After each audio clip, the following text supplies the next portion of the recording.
The Justice League. They're some of the most powerful and well-known heroes in their respective universe, who stand for justice and the good of all. But what if they were replaced by people who weren't so good? We opened up the story seeing Lex Luthor on a helicopter trying to close the deal by threatening and extorting this man, and as he is almost successful, handing over the signing papers to own his company, a huge EMP wave goes off, shutting not only their helicopter down but the entire city going dark, sending their aircraft plummeting to the ground. And as it swerves to hit the side of a building, blowing up, we see Lex Luthor crawling out, injured and barely surviving. And as he looks around, he sees all technology, all screens, saying 4 simple words: this world is ours. As we see Grid, who is a culprit in sending these EMP waves shutting down certain places. Metropolis, and then he says Gotham is next to go offline. As you see on his display, Supermax prisons being targeted. And unfortunately for Nightwing, we saw that Arkham Asylum was one of the places targeted. As we see Nightwing himself bringing in a criminal to take to Arkham. And just as he gets there, the EMP hits there as well, cutting his signal. But just then, a target whooshes by, going straight towards the asylum. So Nightwing, being the hero he is, steps forward to see what all this is about. And as he sees this mysterious figure rip open the doors barehanded, throwing them aside, he goes to charge in. He's going to see what he can do. But before he can take another step farther, he's hit by something from behind and knocked off balance. And as he's barely able to get a look at the culprit, he questions Batman, with them saying no and hitting him again, before the other person takes a lasso around his neck, carrying him off. We cut over to Lex Luthor, who's getting up after his helicopter crash, and as he's disoriented, he gets up looking around when suddenly he hears a boom and turns around and sees what he thinks is Superman flying straight towards him. And as he narrowly moves out the way, we then see that Superman-like figure rip open some LexCorp vault doors, saying where is it, using his X-ray vision before finding what he's looking for, plunging his hand through a wall and picking out a piece of kryptonite. He then crushes it between his hands and heats it up using his laser vision, snorting the fumes, all while Lex Luthor watches in awe, before he screams out yes, saying how he's the strongest again, as it pans over and shows the giant U on his chest instead of the iconic shield, before flying off at top speed, telling Grid to track down the rest of the kryptonite locations and tell no one else. We then suddenly move over to Central City, as you see a bunch of the Flash villains, Captain Cold, Mirror Master, etc., trapped behind an electrified gate. And as they start to use their abilities to break free, suddenly a streak of lightning whooshes by, with them questioning, who was that? Is that the Flash? And as you see this Flash-like character tearing open Ironhide's prison and killing the guard there, reducing him to nothing but ash and bones. Then again, we move over to Gotham City, back to Arkham Asylum, where we see Batman's rogue gallery, all gathered together, escaping after being given silver light coins that also double as a communication device, the only working communicator after Grid EMP'd every major city. And with Ivy saying, who cares who they are? We should all just go our separate ways once we have the chance. Whoever's pitting the secret society or whatever together, Batman and the Justice League will stop them. And Scarecrow replying, oh no, they won't. Right now, we just need to listen and go where they're asking us to. And with the rest of them agreeing, off they go, where we see a bunch of DC's powerful and well-known villains all gathered together around the remains of the Justice League Watchtower, crash down into the earth. We even see some real heavy hitters like Black Adam and Amazo among the mix. But as the villains are there, they do what villains do. They start bickering and fighting amongst themselves. And before a giant fight can break out, suddenly some of the Justice League's weapons and memorabilia drops from the sky, including Aquaman's trident, Wonder Woman's lasso, and even Superman's cape. And as the villains go fighting and scoundering for these items, there's then a booming voice saying there will be no discord among us. This world is ours, and the Justice League is dead, before panning over and showing the crime syndicate in full glory, standing over all of these present villains. And then they start to introduce themselves, as they are broadcasted live across the world. Owlman, Superwoman, Power Ring, Deathstorm, Johnny Quick, and Atomica. They then go on to explain that they are from another world, a world in which they ruled with an iron fist, until that said world turned against them, so they destroyed it, and then searched for another world to conquer, ending up in this one, and saying how they apparently killed those who stood against them when they arrived, saying that they have killed the Justice League. But this isn't enough to convince everybody, as even some of the own villains call them out on this, saying, are you blind? Look at him, he looks exactly like Superman, except he's got a stupid U on his chest. And unfortunately for him, that was the last words, as he is then atomized by Ultraman's heat vision, saying that this is their world now, and if they ally with them,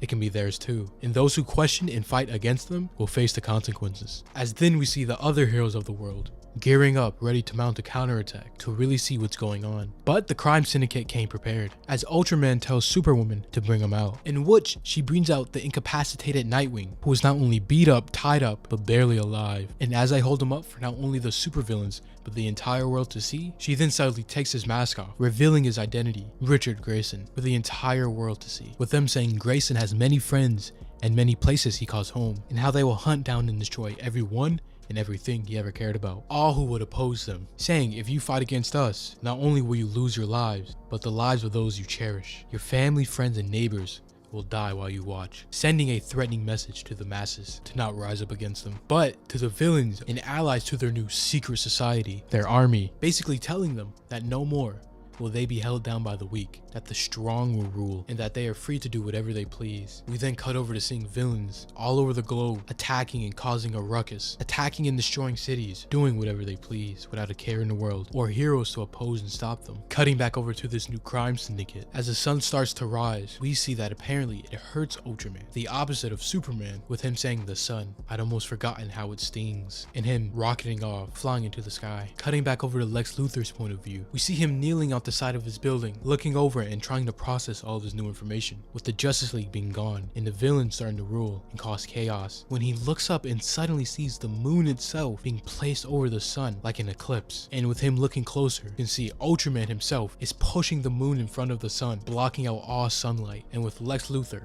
finally coming to his senses, saying this is a job for Superman. Lex decides it's time to take action and to take the world back, so he immediately goes down to one of the top secret levels of LexCorp, where he unexpectedly meets Otis, previously one of his security guards, with him saying the lights aren't working, no AC either, there's no power to anything except these screens, which he then shows a phone screen that simply says this world is ours. He then accompanies Lex further into the facility, where they then approach a frozen test tube which reads subject B0, and with Lex going up and wiping the face of it, revealing a humanoid creature or figure, but saying it's not ready, and then following up with 5 years. It needs another 5 years. And with Otis, now rightfully freaked out, starts asking, what is that in there, Mr. Luthor? And with Lex promptly explaining, when I began this process, I knew it would take a decade to properly clone a being from the single cell of Kryptonian blood I collected. But with the power out, the solar panels are dark, and the protein fluids are already breaking down. It'll die anyway. It's only been 5 years, but I have no other choice. Before he presses a button and unlocks it, revealing what seems to be a half-baked humanoid creature. And as it steps out, it does nothing but simply growl. And with Otis immediately drawing his firearm, saying it's a monster. But Lex Luthor, as calm as ever, simply says, creature, can you understand me? I am Lex Luthor. I am your creator and programmer, and you will listen to every word and carry out every command I utter. So let's test this out. Kill him, as he points to a confused Otis. But the creature simply just stands there and growls. So Lex Luthor repeats himself, saying kill him. And this time the creature simply tilts his head in confusion. And Otis, being nervous, fires a round at the creature's chest, achieving nothing as a bullet bounces off. But Lex Luthor, now angry, yells, listen to me, kill that man right now. But unfortunately, Otis makes the fatal mistake of drawing his weapon at Luthor, saying screw you. And at that point, something clicked inside of the creature's head, as it then lunges for Otis, grabbing him by the throat and squeezing, all while Lex watches. And as it's done, Luthor does nothing but smirk and says yes, that'll do, as he grabs a Superman shirt from a cabinet and walks off with him. We then pick up with a crime syndicate, who after destroying not only the Watchtower, but every major Supermax prison, freeing villains, they are now in said Watchtower, plotting their next move. But some of the members aren't too happy with just sitting around and want in on the action, such as Johnny Quick and Atomica, and so because of this, they take off, leaving the rest of the team, with Ultraman now taking the time to go check on their prisoner, Nightwing. And after confirming that he's still tied up and drugged, he leaves, as Grid told him there was conflict in Kahndaq. And so with Ultraman gone, Superwoman pulls Owlman aside, revealing that she's pregnant with his child. Moving over to the superheroes, we see the Teen Titans gearing up, as not only with the chaos and conflict going around, but with the Justice League themselves being reported dead, they can't just sit around and do nothing. So they plan to go to the Watchtower to confront the crime syndicate and rescue Nightwing. But as Superboy points out, what hope does the Teen Titans have where the Justice League failed? And with Robin replying, we can only fight until our dying breath. And plus, if the whole world knows who Richard Grayson is, Nightwing, it's only a matter of time until someone figures the rest of us out. So they set off, making their way there. But as we can see, apparently the local police and military are already fortified at the watchtower, getting ready to do what they can, with apparently the chief of this operation saying turn off the lights, we don't want them to see us coming, before immediately getting red misted, A-Train style, by Johnny Quick, leaving nothing but red mist and gun parts. And as Johnny Quick super sped in, he unloaded and grabbed a bunch of people's bullets, throwing them back at super speed, which would have been deadly if not for the Teen Titans intervention, with Superboy melting them with his heat vision, in which we see the next panel, which if you ask me is a pretty insane thing to say. And then the fight is on, as we see Johnny Quick quickly creating a tornado, throwing everybody off their feet, and with Atomica jumping down one of the Teen Titans' throat, choking her. But as this is happening, we see Johnny Quick grab Kid Flash, who is Bart Allen from the future. And even Johnny notices this, with him saying, your vibrational frequency is way off. When are you even from, kid? Cause it isn't now. How about we play a little tug of war between centuries, huh? As he grabs Kid Flash by the throat, using his connection to the Speed Force to tug him back, opening a literal Speed Force time vortex, sucking not only Kid Flash in, but the rest of the Teen Titans surrounding him, prematurely ending the fight, with the duo, Johnny Quick and Atomica, unfortunately standing victorious, afterwards racing off to quote-unquote find some more good guys. Now back with Lex Luthor, we see him finally putting on the iconic power armor, which at this point in time was just a prototype, not fully ready, but given the situation, he has no choice. And as he suits up, the clone creature also suits up, but putting the Superman logo on backwards. But after gearing up, Lex simply says, Metropolis is in ruin, the Justice League is dead, Superman is gone. This is a job for Lex Luthor. Which this right here is one of the hardest panels throughout this whole comic, as we see Lex and the clone Kryptonian setting off, try and save what they can.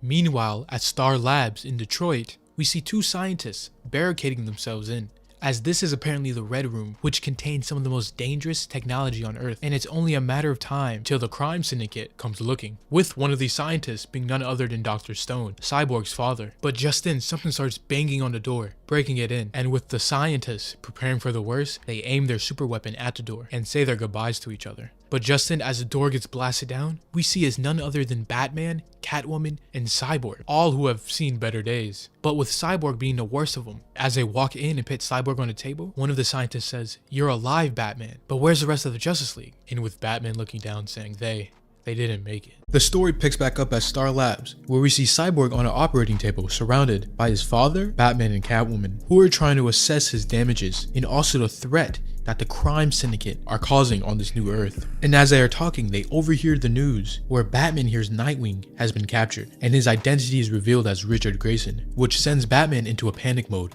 pitting everything else aside and planning to rescue him as fast as he can, with him telling Catwoman, "I need to find Nightwing," and with Catwoman saying after they broadcast his identity, this Grayson person is probably already dead, but Batman simply saying, "We don't know that," and with Catwoman being confused saying, "Who is he?" and Batman saying nothing more than he's a friend. We then see Lex Luthor and his Bizarro clone of Superman salvaging what tech they can, a satellite and homing beacon it seems, where Lex taps into it and sees a fight going on between Ultraman and Black Adam, who as it seems are evenly matched, and the fight began because Ultraman wanted complete control over Earth, which includes Kahndaq, who Black Adam is a protector over. So with this, Black Adam uses his trump card, striking Ultraman in the back, seemingly with no effect, with Ultraman saying, "You're trying to hurt me with words? No more words from you," before grabbing him by the mouth and cracking his jaw, sending him sinking into the water. But as the battle is over, Ultraman is surprised to see he is hurt, as blood runs down his nose, before he flies off to find Metallo, as Ultraman is like Superman, except sunlight hurts him and he powers up through kryptonite. And Lex even makes a comment about this, saying he's avoiding flying in direct sunlight. And seeing another potential ally in Black Adam, he tells Bizarro to churn the waters. So Bizarro, using his heat breath, starts boiling the ocean. But we then see a figure emerge from it, and it's none other than Black Manta, carrying Black Adam's body. And then out of nowhere from the warehouse near them, we see Captain Cold come out, saying, "I refuse to join the Syndicate's society." And with this, we see a new team forming, one full of villains, with Lex as their leader, to try and save the world from this crime syndicate. Shifting back over to Batman and Catwoman, we see her blindfolded. And as Batman takes off her blindfold, he says, "I'm taking you somewhere few people have been, Catwoman. The less you know about its exact location, the better. There are secrets about me you're safer not knowing. Before she opens her eyes and sees the Batcave in all of its full glory, and with them here to try and recoup and regather themselves with more weaponry and tech that can aid them. But as they keep on going through the cave, Batman shows Catwoman his infamous contingency plan, where he keeps weaknesses and ways to defeat varying League members, even ones he considers friends and allies. A small kryptonite ring for Superman, a Sinestro Corpse Yellow Lantern ring for Green Lantern, a lightning rod from the future for the Flash, a mother box for Cyborg. He doesn't bother opening the Aquaman case, and the Wonder Woman's is literally empty. But as this is going on and Batman parades through the Batcave, we see Grid slowly keeping a track on them and watching his every move. Moving back over to this newly formed team, we see Lex Luthor trying to resuscitate Black Adam and wake him up, and Lex talking over to them. Even though these new villains seem unstoppable, he's battled enough heroes and villains alike to know even the strongest among them have weaknesses they can exploit. So then they set off to find said weaknesses and what they can use to turn the tide. We then see them in the sewers, and as they make their way through, they get to their destination, which is right under Wayne Enterprises, as they plan to break in to gather whatever tech they can to aid themselves. And as Bizarro and Black Adam break through the floor and the rest of the team climbs up, they see none other than Batman and Catwoman having the same idea as them to gather tech to aid them, and with Batman and Lex simply just acknowledging each other before Batman instinctively throws smoke bombs to clear the area. But he had a device in his hand which seemed to be a mother box, which they were at Wayne Tech to try to figure out how to turn it on, as the mother box will allow them to teleport anywhere anytime. And as the new supervillain team is rightfully confused, thinking the entire Justice League was dead, suddenly there's an explosion of a green light, and we see Power Ring, one of the members of the crime syndicate with various villains behind them, as he has tracked them down and ready to take them in or kill them. And as a three-way battle starts with 3 different teams, we see Power Man, the first one to make a move towards Batman, saying, "What? He's alive? Quick, kill him." And with Catwoman panic, saying, "What do we do?" Batman simply says, "We fight fire with fire," before putting on a strange ring, telling the green villain, "Beware your power, time to beware mine," before we see Batman transformed with a temporary power-up into a yellow lantern, which is a sick design, before firing a yellow construct. But Power Ring returns in tandem, firing snakes. And unfortunately for Batman, the yellow lantern ring approaches 0% in power before one of the snakes grabs the ring off Batman's finger, giving it back to Power Ring as he crushes it, ending this temporary power-up. Before suddenly another explosion goes off, this time in yellow light, before we see Sinestro himself appear, seemingly called and averted his attention to the activation of a yellow ring. And as Power Ring was the one to actually destroy the yellow ring, he is Sinestro's first target. As we then see Power Ring running scared through the sewers, trying to escape and evade Sinestro, but it's futile as Sinestro just immediately catches up. And as he makes a bull-like construct, Power Ring has finally had enough and decides to actually fight back instead of being scared. But unfortunately for him, sees he is outmatched, as Sinestro gets him in a chokehold, saying, "Enough of this, enough of you," as he literally severs his arm using a blade he created, causing the ring to detach from the host's finger to scan and search for a new viable host. And as Power Ring lays there bleeding out, in his final words, all he says is, "The ring, it's finally gone. Thank you," as he looks at Sinestro, and Sinestro saying nothing more than "You're welcome," as he uses his yellow ring to finish him off and turn him into bone and ash.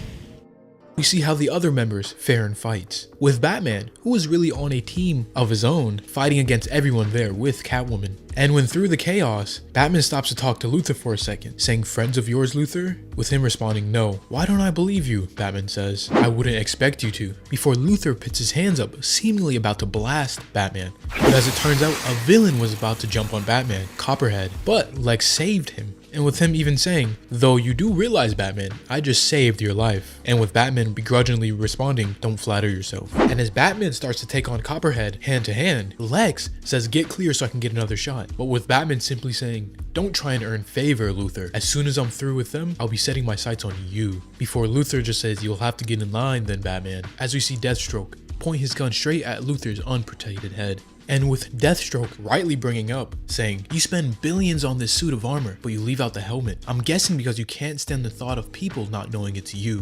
Which I know in some iterations, Luthor has force fields around his suit of armor, but in some iterations, it's literally just a suit without a helmet, which you would think for a billionaire genius with normal enemies and as a supervillain, he would be more protective. But anyways, Luthor himself then brings up a good point, saying, if you kill me, Deathstroke, then nothing stops the Syndicate. And since Deathstroke is a mercenary or an assassin, he really has loyalty to no one but the money. So if one time Luthor himself could hire Deathstroke, boom, he's loyal to Luthor. But if someone can outbid him or pay him more, he would snap and turn on Luthor in a heartbeat. But then Lex continues, saying, what do you think is going to happen if these super doppelgangers actually take over our world, Slade? There will be no need for mercenaries on a planet full of them.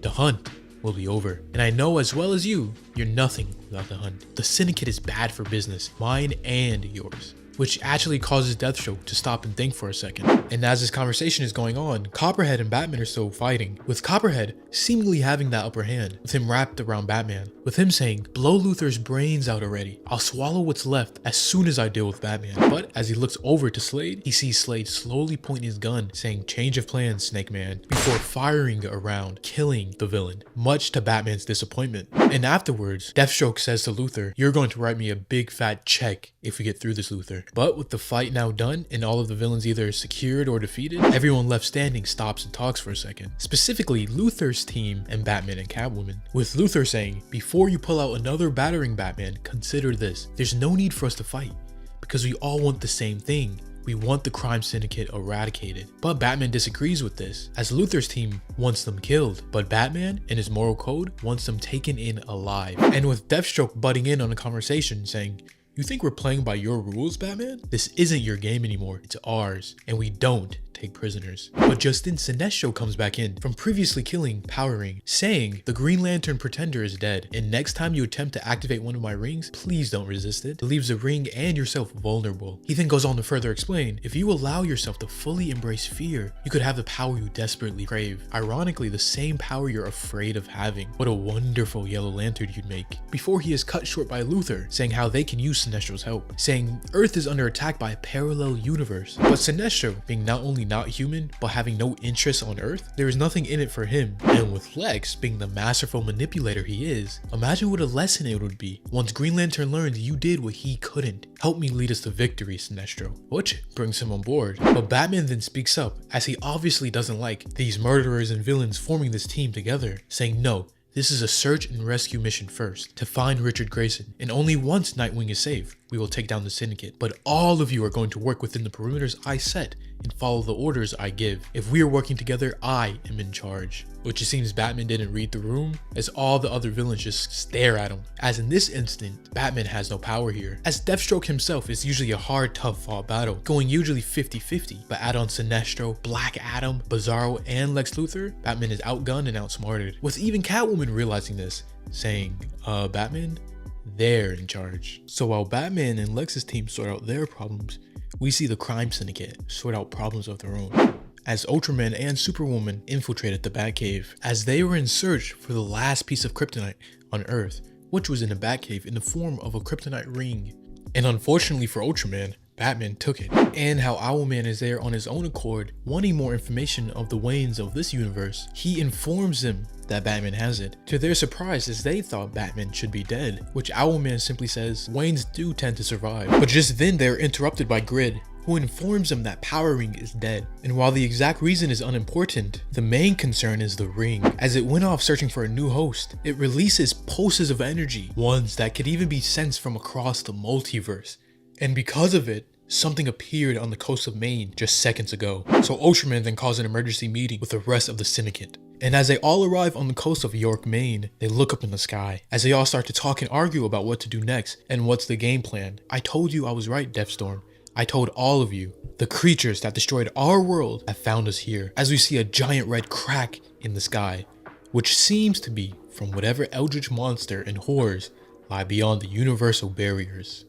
We see Batman being forced to work with Lex Luthor and his little team of criminals, as the crime syndicate has seemingly killed the Justice League and taken over this world, leaving only a select few heroes and more bad guys. And with it being their top priority, to not only break into the watchtower as the crime syndicate infiltrated and took it over, but also to see if there's any source of where the normal Justice League has wind. And as they make their way down to the hall of the watchtower, Sinestro uses his ring to scan for any anomalies. While looking like he's absolutely mogging the rest of the team, he picks up 6 anomalies with his ring, and only 2 located in the watchtower. And with that, Batman, as always, starts to form a plan, saying there's a manual shutoff to the security systems I put in. I can program it to loop the video feeds for 1 minute before cutting the lines. And with Lex bringing up a good point, why would you design your own security system with a manual override, Batman? Unless, of course, you thought you might have to take on the Justice League yourself one day. And then Batman completely ignores him as he is right on the money. He continues to work, and eventually they get in. And as they are in, Batman seems to be going his own way, forcing the team to split up, with Lex telling Captain Cold and the rest to find more crime syndicate members and kill them. But as Batman, Lex, Catwoman, and Bizarro turn to Hall, they find Nightwing, but he is attached to a no-good machine called the Murder Machine. And you don't exactly have to be a genius to figure out what type of purpose this machine has. Moving over, we see Grid, the crime syndicate's version of Cyborg, and Alfred, who is really just Alfred but evil, finally figure out that the cameras have been sabotaged and that they've been infiltrated. So because of this, Alfred goes to check on a very important prisoner they have on board, and as he's making sure he's secured, he gets blindsided and grabbed by Black Manta. And what unfolds even catches Captain Cold, a hardened criminal, off guard, as Black Manta literally brutalizes Alfred while saying they all die. And with Captain Cold still taken aback a little bit, saying yeah they will, but what about this one? Is he one of them? Before pointing at the prisoner, which will become super important later. But moving back over to Batman, Nightwing, and Lex Luthor, Nightwing is seemingly okay, or at least alive, which is the most important thing for Batman. As Batman goes up and apologizes to Nightwing for not being there when you needed him to, suddenly the door slams shut and they are locked in there, as a 5-minute timer starts to count down. And even if this wasn't called the Murder Machine, this situation wouldn't be good regardless. And with Lex Luthor saying, this isn't just a fancy pair of handcuffs, it's a bomb. And with Batman knowing this, his first choice is to try and get Nightwing out of there and disarm it, whereas Lex Luthor and Bizarro try to break down the doors, but to no avail, as Batman reveals this room was meant to hold Doomsday, so they're left with really one option. Well, 2, do nothing and die, or try to disarm the bomb. But unfortunately, as Nightwing points out, the bomb, it only disarms if his heart rate stops, as the detonator is literally hooked into his chest, meaning they either have to kill Nightwing or everyone dies, creating the ultimate dilemma for Batman: take one life to save the lives of not only himself,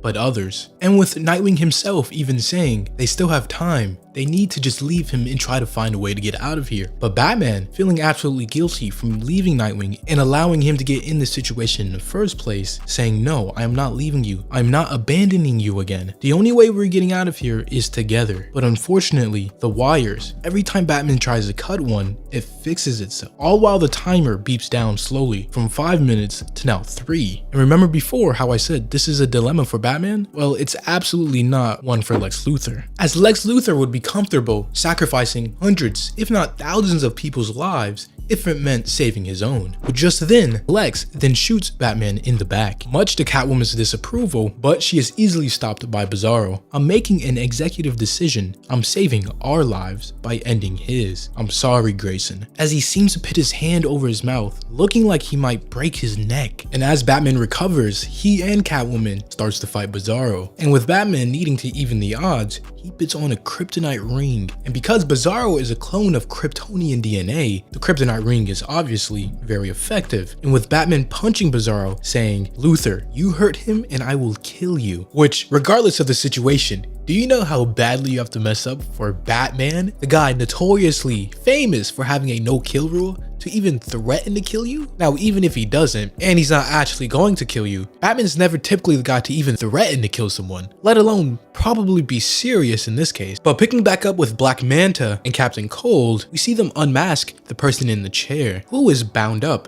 but seems like a normal person. And with them removing the rope, and most importantly, the duct tape, the greatest thing holding this person back, but before anything can come of it, they get blitzed by Johnny Quick and Atomica, with Johnny saying, boys, do not touch. And as Atomica goes for Black Manta trying to get away into his suit, Johnny Quick has Captain Cold pinned against the wall, saying, I killed you on my Earth too. He didn't have this stupid freeze gun though. It's not a freeze gun, it's a cold gun. You see, lots of guys shoot ice, but I don't. I literally stop movement altogether. I stop atoms cold. I'm the man who mastered absolute zero. So even though he's a lot more powerful than a guy that can just freeze things, realistically the Flash should still never even get hit by something like this, let alone lose Captain Cold. But he is one of his rogues for a reason. And as Johnny Quick pointing out, as he has the gun in his hands, it doesn't matter if you can stop things absolutely if you don't have your finger on the trigger. But Captain Cold is a smart man, as he has voice control on it. And the phrase that activated is "Jingle bells, Batman smells," as it then shoots Johnny Quick in the leg, for Captain Cold literally shattering it, making it so Johnny Quick can never run the same again.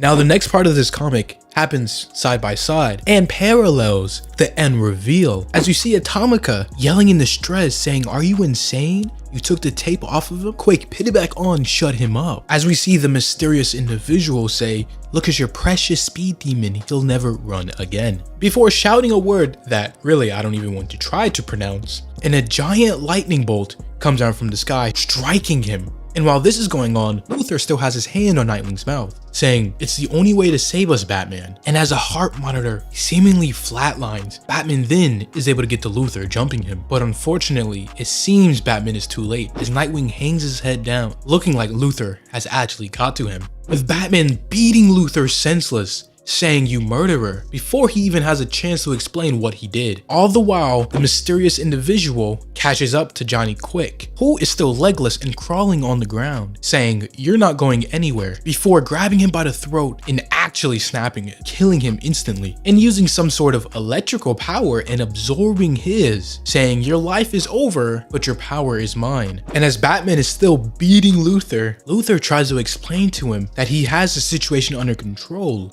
that it's not too late to save Grayson. But Batman, in a fit of rage, isn't hearing him. But with the other person, it's revealed that he is Alexander Luthor from the parallel Earth, saying he's here and going to kill every single one of you.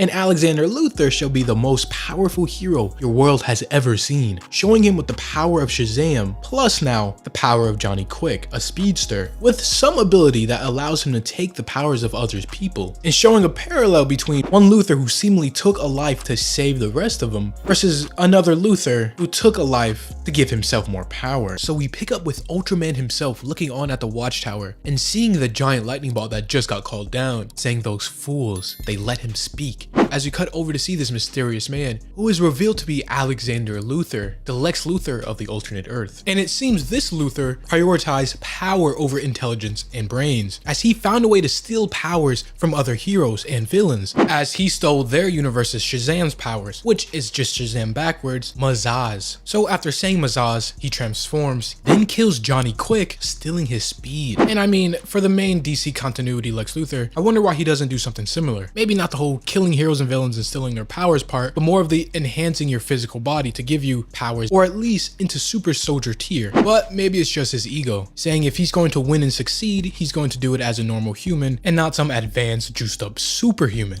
And after being freed and transforming, he looks around and sees Captain Cold and Black Manta, two people without powers to directly steal, so he says they're useless to him and flies off. Cutting over, we see Ultraman and Deathstorm talking about how Luthor is free and how divided their team is. Power Ring is dead, Grid is offline and not responding, Owlman is away doing who knows what, and Superwoman is missing. And of course Johnny Quick was killed, so these two talk about how to even stop Luthor. But in the middle of brainstorming, two people arrive in a flash of lightning. It is of course Alexander Luthor and Superwoman. And you might be saying, okay, why would she betray the crime syndicate? Well, it seems Alexander Luthor is the father of her unborn child, as Superwoman values strength above all else. And Ultraman, while strong and an alternate Superman, in the grand scheme of things, his power set is pretty weak and also pretty lame, as kryptonite is his sunlight. He gets powerful the more kryptonite he ingests, and sunlight weakens him. And of course, kryptonite has a limited supply, at least compared to the vast level of solar energy. And you can already tell where this will be heading as the two titans come head to head, with Ultraman saying, "I should have killed you, Luthor. I am stronger than you." But Luthor simply saying, "You were stronger than me, but that was before Johnny Quick, before Hawkwing, and before Batson," naming all of the heroes and villains he's killed and absorbed. And as Ultraman literally tries to crush his eyes, rise, saying I'm still stronger, Luthor just calls upon the strength of those he's slain, and in almost a disrespectful fashion, one hit knocking out Ultraman against the side of a cliff, saying, take a nap and I'll be back for you once I absorb the power of your teammates. Basically treating Ultraman as a non-threat. And you know, if you can treat the most powerful person on the crime syndicate as they're not a threat at all, you are someone to be reckoned with. Which means for the heroes and villains, this is going to be no easy task to beat him. And while that crazy battle is going on, we move over to see what Batman and Lex Luthor are doing, with Batman literally choking him out in a pool of his own blood, as Batman thinks he murdered Nightwing. And as you know, Batman is usually willing to die behind his friends and teammates, but never usually push past the line to actually murder someone. As to his knowledge, Nightwing is not coming back, but Luthor still defends himself with his suit, letting off an electrical discharge, shocking Batman back. And with Batman momentarily stunned,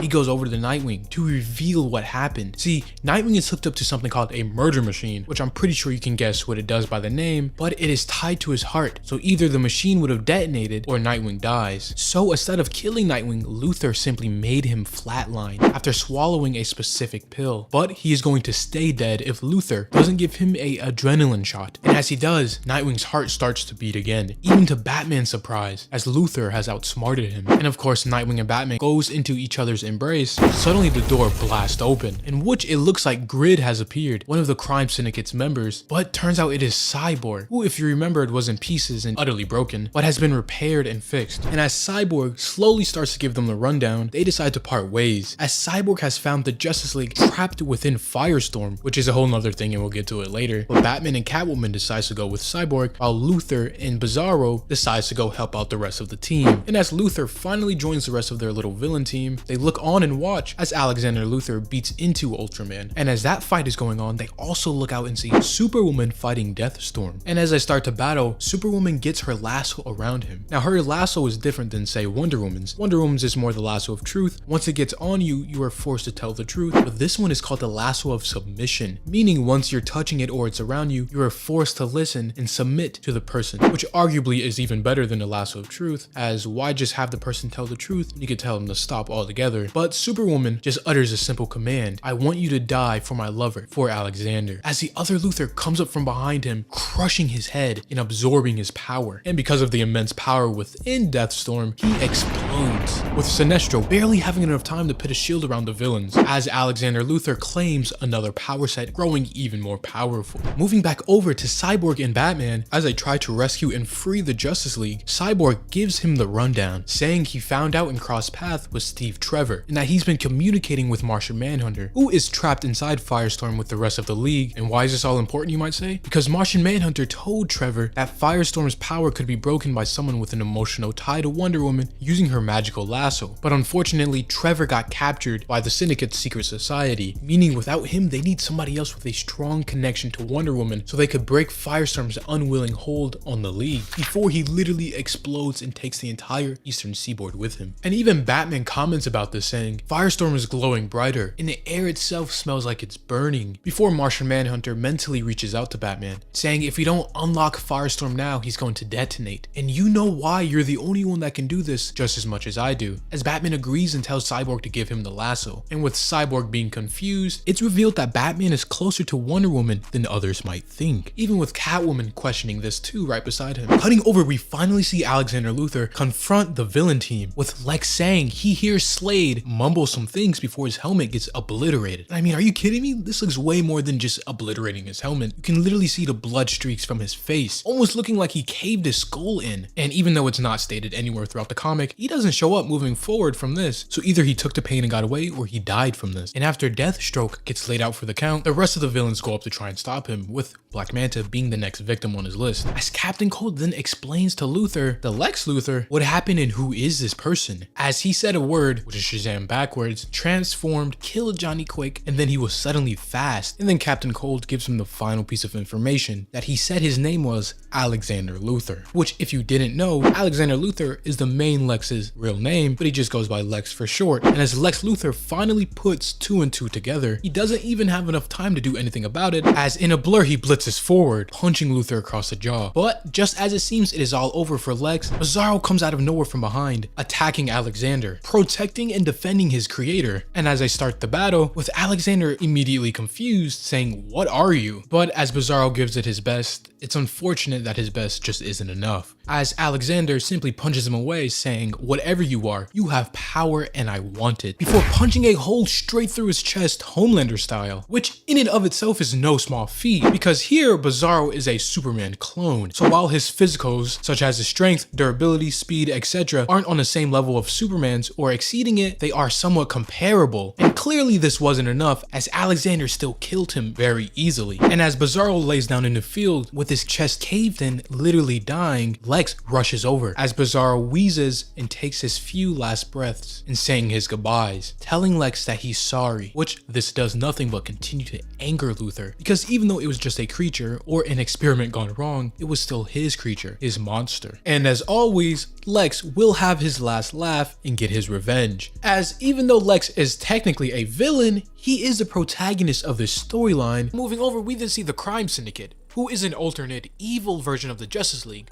with Ultraman being the counterpart of Superman, their leader, as this Alexander Luthor plans to invade the mainline DC world to take it over and burn it to the ground. So the main Lex Luthor then brings together his team of supervillains, forming a plan to take down this crime syndicate once and for all. And as I said before, this Alexander Luthor has killed their Earth's version of Shazam and stole its powers. And Lex Luthor thinks that Black Adam can use his same magic lightning to transform Alexander Luthor back to base form. But there's one problem. Earlier before, Black Adam and Ultraman had a fight, in which Ultraman won and crushed Black Adam's jaw, meaning he cannot talk and summon the lightning correctly. But Sinestro is here and is going to use his ring to fix his jaw momentarily. And so Lex Luthor gives them a lightning rod so they can stab it into the Alexander Luthor and draw the lightning to him. And so with that, these two set off. And where is Batman and the other superheroes during all of this? Well, as I said before, the entire world thinks the Justice League is dead, killed by the crime syndicate themselves. And as we pick up with Batman and Cyborg in a secret room in the Watchtower, which the crime syndicate took over, we see them with Firestorm. And as it turns out, no, the crime syndicate obviously didn't kill the Justice League, but they did imprison them inside of the Firestorm's matrix. But unfortunately, there are too many minds and personalities inside of Firestorm, meaning if they don't do something quick, he's going to blow up and take everybody with him. So Batman comes up with a plan to use the Lasso of Truth, planning to use its connection to Wonder Woman, who is trapped inside of Firestorm along with the rest of the League, to free everybody and save the day. But a little more on that later, as you then move back over to see the massive fight going on outside, with Black Adam Sinestro trying to stop and stall Alexander Luthor. And at first his alternate Alexander pays no mind to Sinestro, because as a ring bearer or someone who uses a power ring, he has no real natural abilities to steal. But this is his downfall, as Sinestro uses this to stab him in the chest with the rod, which leaves him open for Black Adam to come from behind and eventually uses his trump card, yelling out Shazam, as a giant lightning bolt comes from the sky, striking this alternate Lex Luthor, with the evil Superwoman being caught in the blast as well. But as the dust and smoke clears, we see that the lightning literally has no effect, as Alexander Luthor literally says, "Your lightning, is that the best you can do?" as he laughs it off, before turning his attention to the Lex Luthor, gunning straight for him and pummeling him into the ground. And Lex Luthor stands absolutely no chance against this alternate version of himself, with Alexander Luthor going on to say, "I knew who you are as soon as I looked into your eyes." And yes, Ultraman was right. This Earth is full of weaker versions of ourselves, as he holds him up by the neck, punching into him, saying that I am stronger than you, more powerful, I am better than you. And if any of you guys have seen The Boys, kind of reminds me of that one famous Homelander speech where he said about the same thing, with it looking like Lex Luthor has no chance to survive and this may be his last moments, as he coughs up blood. But just then, he then begins to speak, saying, "Maybe you're right, maybe you are all those things, but I am still you. And I sound exactly like you," as he pushes and touches the lightning rod that is still jammed into his chest, and says Shazam backwards, Mazaz, because on the alternate Earth, Earth 3, Billy Batson, instead of saying Shazam to transform, his transformation word is it backwards, and because Lex Luthor shares the same voice as Alexander Luthor, the magic works all the same, as the lightning bolt comes crashing down into the sky, into Alexander Luthor, and actually working this time, transforming him back into his base human state, as Lex now has the upper hand, using his suit, pulls out a blade and stabs him in the chest, almost instantly killing him on the spot, with him going on to say, "I may not be as strong or powerful as you, Alexander, but I am smarter," as he looks the dying man in his eyes, claiming his absolute superiority over him and victory. But of course, things are never easy, as this isn't over, because just then he is hit from behind by a tree, and it is none other than Ultraman himself, who of course being an alternate version of Superman, still has an almost invincible level of power. But Ultraman doesn't know just how wrong he is, because for him he has two main weaknesses. Instead of getting stronger with sunlight like Superman would, he gets weaker. And instead of getting weaker within the radius of kryptonite, no, he needs to consume kryptonite to keep his abilities and to get stronger. And so because of this, over the last days, he used up all of the kryptonite sources on Earth, meaning right now he is progressively getting weaker and there's not much he can do about it. But at the very least, right now he plans to put Luthor down for good, as he lasers his weapons, getting ready to finally put his fist through his head and end this once and for all. But just then, we then see a bunch of really important things happen. First of all, a beam of sunlight comes through, burning Ultraman to the touch. As you see, Black Adam Sinestro literally pushed the moon out of the way of the sun, which it was put there previously by Ultraman himself to block it out and keep him empowered. Secondly, as I was saying before, Batman finally reaches through to Wonder Woman, freeing the entire Justice League from inside of Firestorm. And with the light of the sun, here come the heroes. As you see Ultraman on the floor, very quickly and progressively getting weaker, crawling for help, with Lex Luthor now on top. And Ultraman finally seeing that he is defeated and his whole plans are foiled, he tells Lex Luthor to just kill him, to get it over with, put him out of his misery. But Luthor takes pity and disgust on him, saying, "No, you are going to stay this way, Ultraman, knowing that you are the weakest man on the planet, in body and in mind." But moving over to the now freed Justice League, we see them in various stages of hurt or dismay, and Superman having the worst of it as he has kryptonite poisoning and is literally dying from the inside out. Because as the Justice League goes on to say, before they were imprisoned, Atomica, basically an evil version of the Atom, shrunk down and put a sliver of kryptonite in his head. And if you're wondering what even happened to her, well, somewhere after the battle, Lex Luthor found her while she was in her smaller form and stepped on her, killing her. But I mean, nobody really cares about Atomica, so moving on. Meaning right now, if nobody can help him quick, Superman is going to straight up die. But just then, a voice rings out, saying "I can," and it is the least person you would expect to help Superman. It is Lex Luthor, coming in saying, "Yes, I can help Superman." As you then cut over to an undisclosed amount of time later, and we see an operating table with a tweezer with a little piece of kryptonite and blood dripping, with Superman coming up off of an operation table, holding his head and saying what happened, as he looks over and up and sees Lex Luthor, as Lex Luthor then goes on to say, "I just saved your life," something that Lex Luthor would probably never let Superman live down. That Lex Luthor, his greatest enemy and just a mere human, saved his life. Moving from this though, we then see the aftermath of everything. Initially starting with the supervillains, there is no question and doubt that these villains, murderers, and bad people helped save the Justice League and the entire world. But due to Lex Luthor's meddling, any charges against them went into question and eventually he got them cleaned. But of course, even if they didn't, some people on the team wouldn't care either way, as Sinestro, an alien from space, and Black Adam, the ruler of Kahndaq, just fly off laughing. Now switching over, two very important things of note happen here. First of all, we see Lex Luthor uncover a big secret. After searching through disappearances and things of that nature during this whole chaos, he finds out that Batman is Bruce Wayne. And secondly, Superman reveals why the crime syndicate even came to this reality in the first place. It was because theirs was destroyed, and in one of the last parts, if you remember, there was a giant red crack in the sky. Well, it seems like Superman thinks Darkseid destroyed the world and is now coming to this one. But in reality, what's really happening is it was the Anti-Monitor himself, who was going around destroying planets and even universes, gathering more power and getting stronger, getting ready to face Darkseid himself, meaning the Justice League is going to be caught in a crossfire. But for now, that is the end of this Forever Evil storyline and the end of this video. Now if you enjoyed, leave a like, or subscribe if you're new and enjoy this type of content and want to see more. Now this was the Hero Informer, and thank you for watching.